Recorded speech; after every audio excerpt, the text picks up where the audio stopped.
All right, time to tackle the Insidious franchise. I have watched the newest one, Insidious: The Last Key.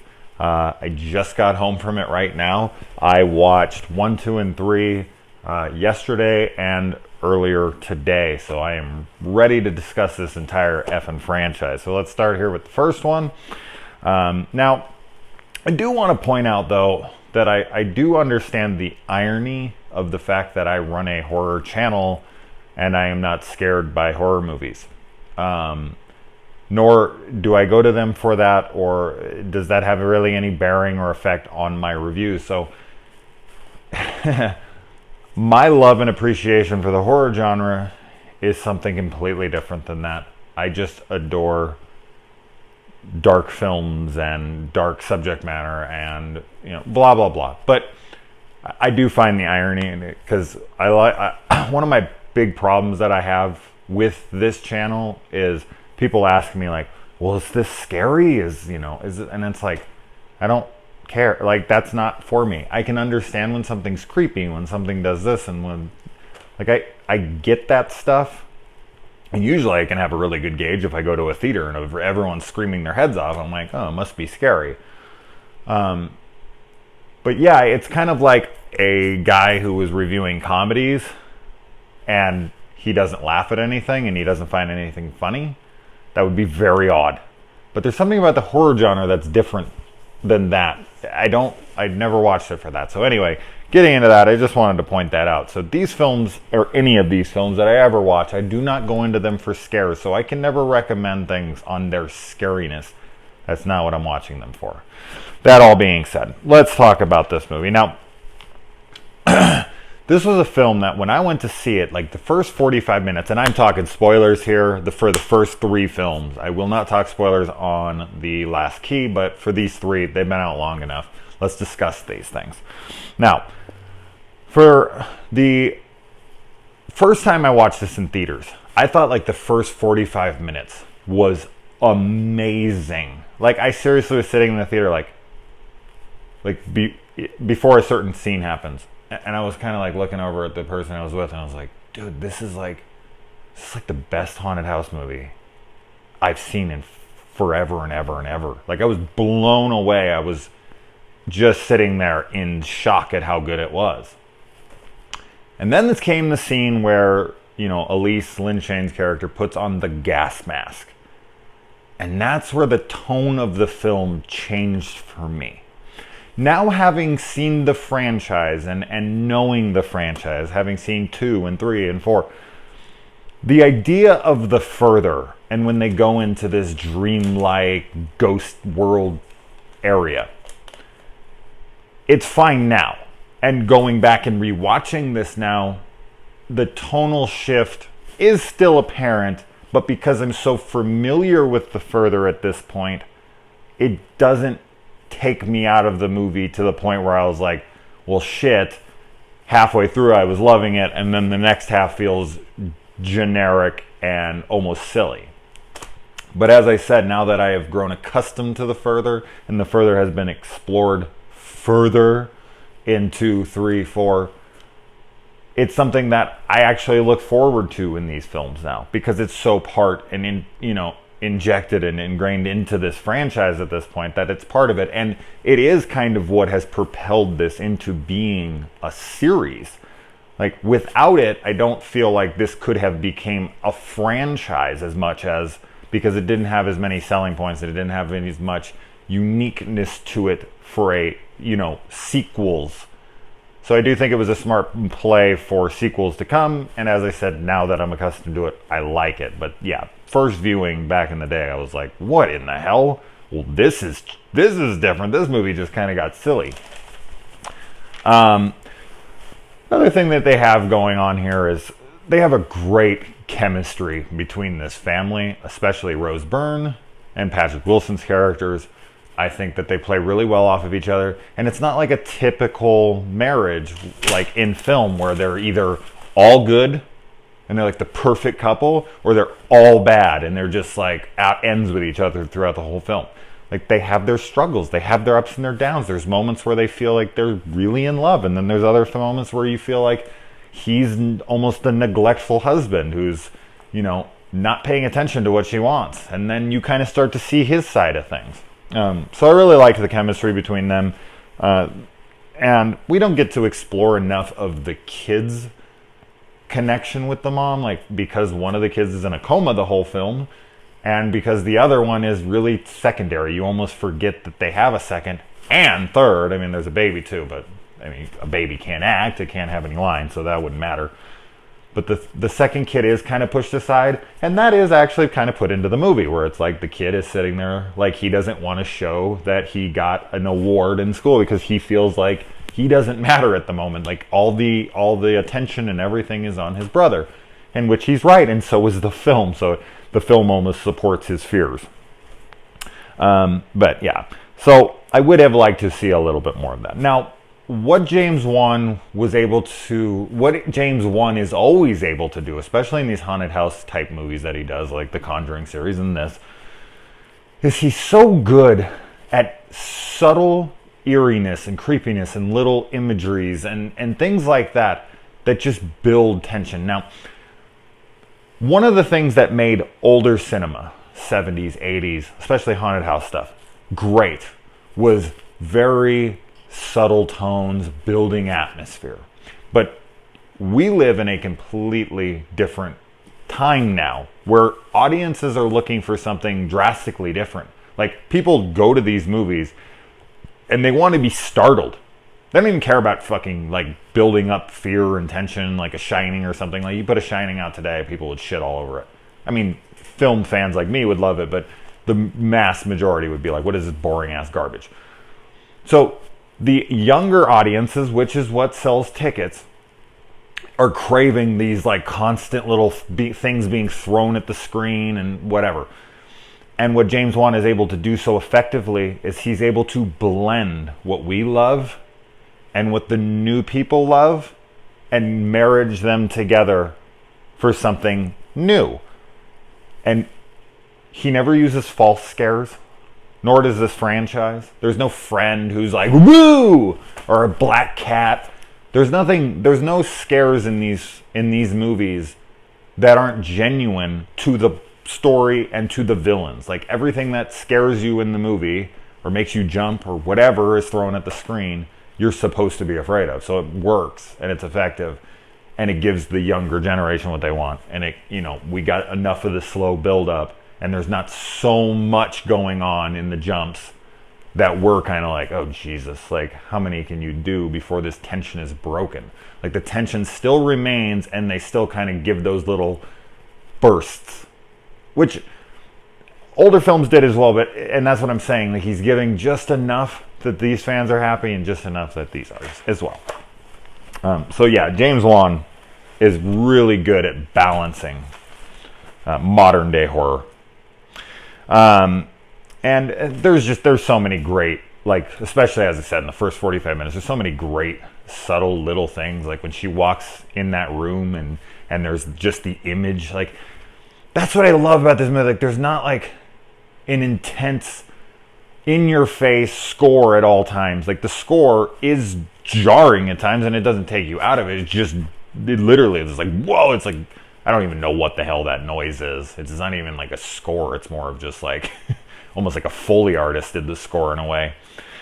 He's banging on a piano or something, on the chords themselves. It's almost raking across them. I don't even know what the hell making these sounds, but they're good. But I really like when she walks in and it's just that image, I guess I shouldn't say image, that body, the ghost guy behind the curtain, right behind the baby, and it's just so you don't even realize it. It's not in your face. It's not jumping out at you. It's just there, and it almost takes your eyes a second to focus on oh shit, I see it. And that's great horror to me. It doesn't. I'm not saying that putting things in front of the screen and coming out I don't mind that stuff either. But I really feel like this is great stuff here, where your brain has to almost work for your eyes have to kind of be like, oh! And that's another thing that this franchise does, and it did in this, the second, the third, the fourth. There are little hidden things in these movies. Like in this one, there's the boy in the corner when Rose Byrne's walking through the new house, and he's just standing there. And it's never brought up in the film. It's never used as a scare. It's never anything. It's just there for those couple people that are actually paying attention, and they see it and they're like, it makes them question things. They're like, did you see that shit? You did it? Wait, what? Did you see it? And then you go back and you rewatch and you're like, yeah, I did see it. Or on a second viewing, you never saw it and you're like, I never noticed that kid standing in the corner. They do it in every one of these movies. They do it in the second, the third, and the fourth. And I love that stuff. I always seem to notice it, but I must just be really looking around. Because as I've been with you, I'm like, I never noticed that. Which is great. I mean, that's multiple viewings. That's awesome. And it doesn't take away. It's not like a plot element. It's nothing. It's just a nice little thing in the corner. And it makes sense. I really like the trailer for this as well. Back in the day, I remember the Tiptoe Through the Tulips song. And when it played in here, it was like, oh, because a lot of the times trailers and movies don't match up. And they're like, things are added creepily. Like The Strangers had a fantastic trailer with that skipping record and whatnot.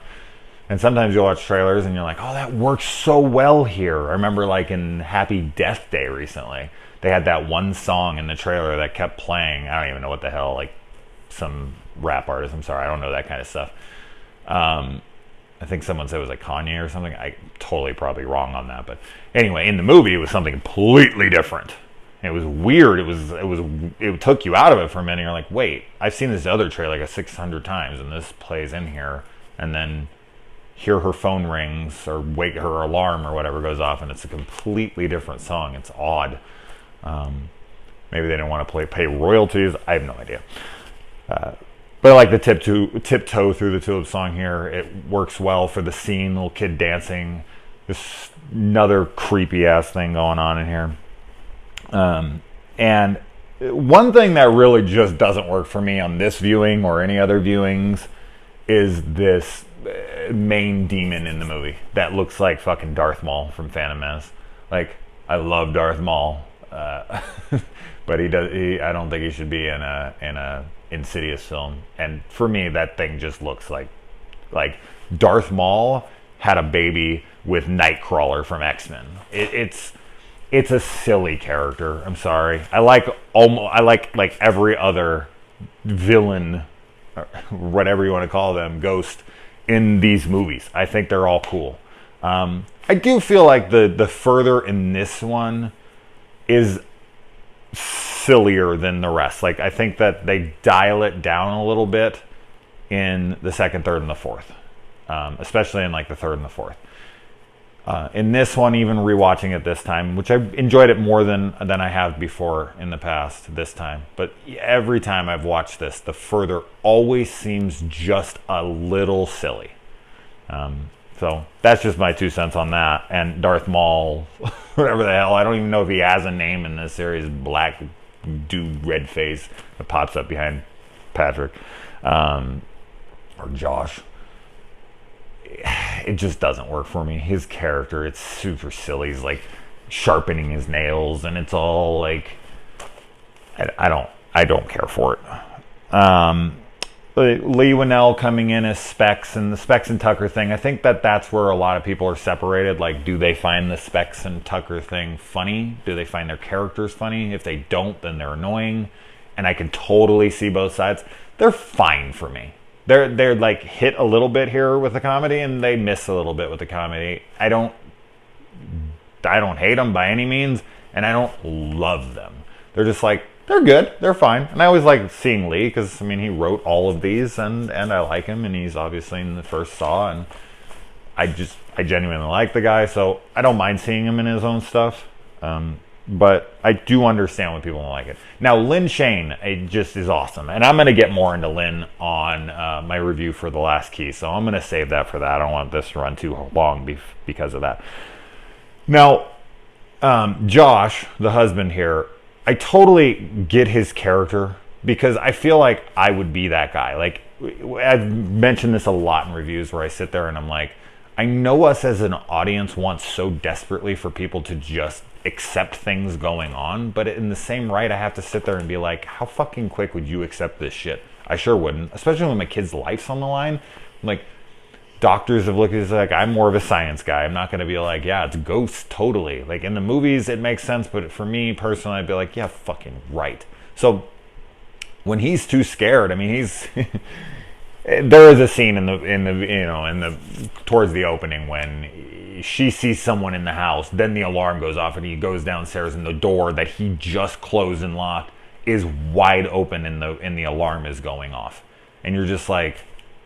And he's like, whatever. And I'm like, are you fucking kidding me? That is cops called. That is getting the kids out of the house. That is me going and getting a weapon. That is like, he sloughed that off way too much. But then later we see he's too scared to even come home. He keeps staying there to grade papers or whatever.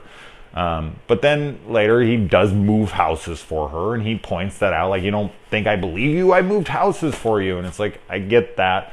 And when his kid's life is on the line, he doesn't know this chick. He thinks this is fucking nuts, and I would too. So he's just like, I can't. And then he gets the sign, and I think that would be probably my tipping point too. Like, okay, this is really on the nose here. Maybe there is something to this. Nothing else can help. But I would be that skeptical guy who people would hate in the movies and being like, oh my God, dude, like, accept it already. And be like, there's no way. He is not in some spirit world. This is stupid. So I would be that annoying character in the movie. So yeah, anyway. And another thing that these movies had to do is you have that storyline of the haunted house in like the 70s, 80s type movies, and before, all the way back. But I think like us as audiences become so, you know, used to certain things, and we grow tired of plot elements being recycled, and we always have these same questions that have to be asked. And one of those things is in haunted house movies, why can't they leave the house? Just get the fuck out of there. And they used to explain that by being like, I've invested all my money in this house, I can't leave. And it's like, it's your life, you're gonna die. Like, get the fuck out of the house. So that was the way they used to address it. But now modern day stuff like Paranormal Activity and Insidious and a few other things like Conjuring and whatnot, they always bring it to this next level of like, it doesn't matter if you leave.